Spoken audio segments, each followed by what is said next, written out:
Now, just to make sure we've captured the extraordinary range of things we've debated over less than 2 days since the opening of the forum, I just want to make sure that nobody feels that the 6 groups haven't touched at least an element of their thinking. Does anybody feel they've been silenced so far?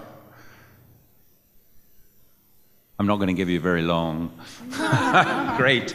What I promised to do with all of that is to pick up the pieces of notes from my colleagues at the end and happily to pass on to my successor as president, and to Katerina and her colleagues the responsibility to try to distill as much of the spirit of your reflections and advice to IXe as we can possibly achieve within the limited resources we currently have, but the massively greater resources we will negotiate through our Malmo, that we'd adopted a shopping list, that we'd taken the practical bits of advice we'd had from each of the areas of work, and we'd laboriously said, we'll try and do all of this. We won't do that, but we will make sure that there's a proper reflection on what can be done within the resources and within the judgment. People will have heard the weight of what you've been saying. I must say, I found it an extraordinarily rich picture. And if I can just make the point that I thought there was one point in something that Sophia said about the dilemma or tension between regulation and emancipation. And it has struck me throughout that one of the dilemmas we have is that we live in a world in which the more things get measured, the less trust there is. That kind of measurement trust issue also relates to emancipation and liberation and the freedom to determine things for ourselves. And yet we've had advice from pretty much all the groups which say we better be able to count better, we better be able to make our case better in the language that other people use. So we do have a challenge about how to work inside together to sharpen our mutual understanding of where we go and how to represent that outside more effectively with and against others. I used to work in England in an organization which called itself In and Against the State. And it does seem to me that in and against the state is this condition an awful lot of us have to work in our work. But that's what IXe will try and do. And what I want you to do from that massive list of creative analysis and advice is to take away to your own organizations as much of it as you possibly can. And to, when we come back together, to have shown off to us about what you've done so we can tell other people what you've done with it.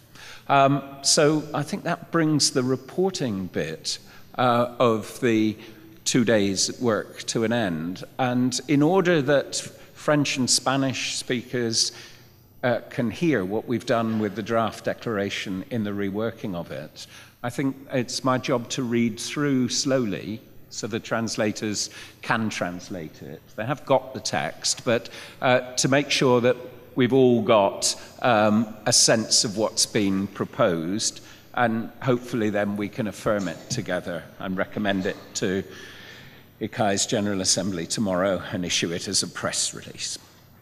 So, ICAE's 9th World Assembly. We, adult learners of the world and members of the International Council for Adult Education, reaffirm, together with the 2015 World Education Forum, that education throughout life is a fundamental human right, a basis for guaranteeing the attainment of all other human rights and a public good. First paragraph. Okay, translators, is that fast enough? Slow enough? It's okay. We reaffirm our global, regional, and local commitments and our passion for the full realization of the right to education. This right is required to build the world we want for all, especially for young and adult people, regardless of age, gender, ability, or circumstances. This right is the foundation of a world based on democratic participation, justice, equality, respect, care and solidarity among our diverse people.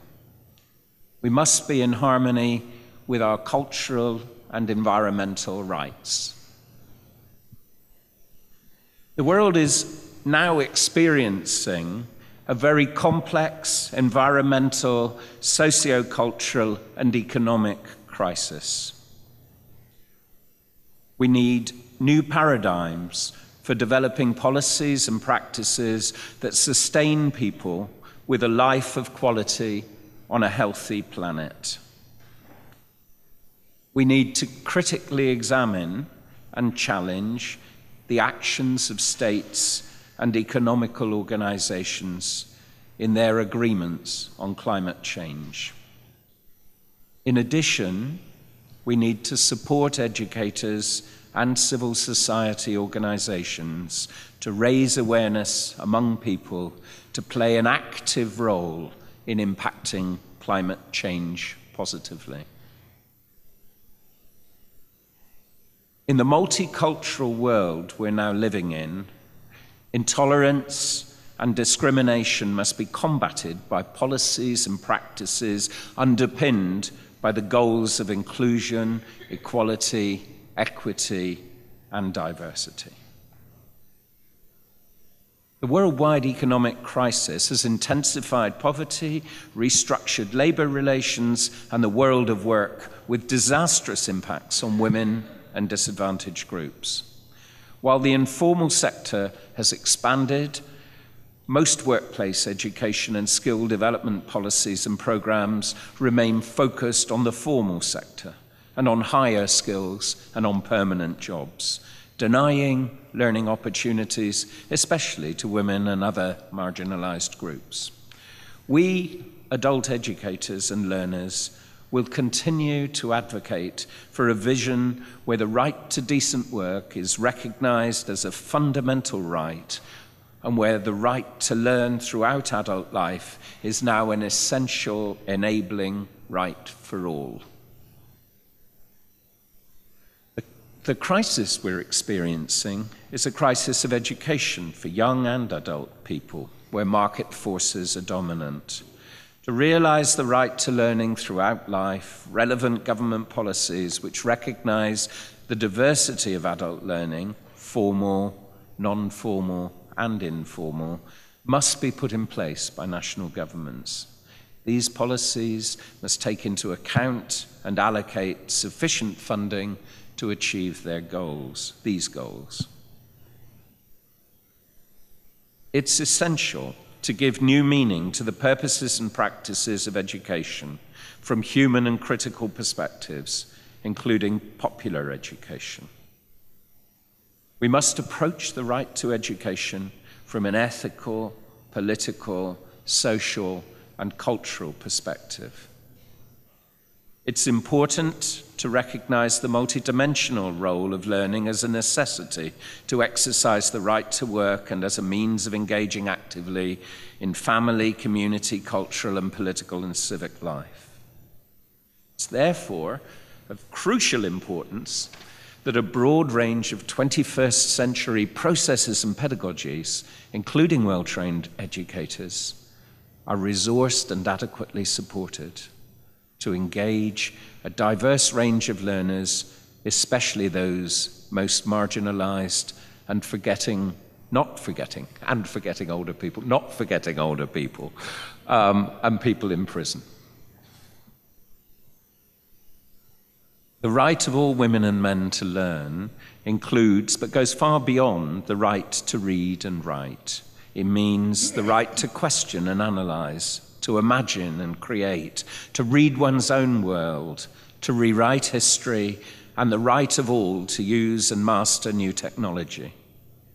It must provide the opportunity to go on learning throughout our life in order to develop individual and collective skills, recognizing and validating informal learning, which in turn guides policy development. Education for sustainable development is therefore integral to our future, for the future. We agree with the Incheon Declaration that the fundamental responsibility for successfully implementing the World Agenda is the responsibility of governments, with citizens having a voice in the decision-making process. We will monitor and follow the legal and policy frameworks enlarging the current narrow vision of young and adult education, and will require accountability and transparency. We believe in a world worth living in, and a world worth living in is one where all men and women can live in dignity.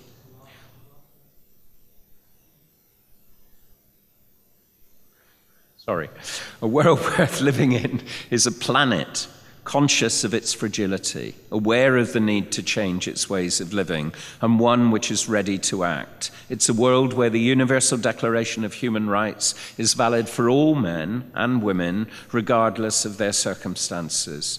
A world worth living in is a multicultural world whose richness resides in its diversity. It's a world where universal access to inclusive, quality education is a basic right and an essential dimension of lifelong learning for all. To achieve an active learning and interlearning world, we need an active civil society with creative participation. The task ahead for IXe and its networks is to ensure that these goals are translated into regional and local policies and practices, working collaboratively with regional and national civil society organizations and allied partners in government, intergovernmental agencies, and the social and private sectors. Such tasks require capacity building with and within civil society organizations in order for these organizations to ensure that these goals are contextualized, implemented, monitored, and achieved. We also recognize that IXe should enhance its own capacity to contribute to the global voice that draws from the rich experiences and the diverse contextual challenges of its membership and networks.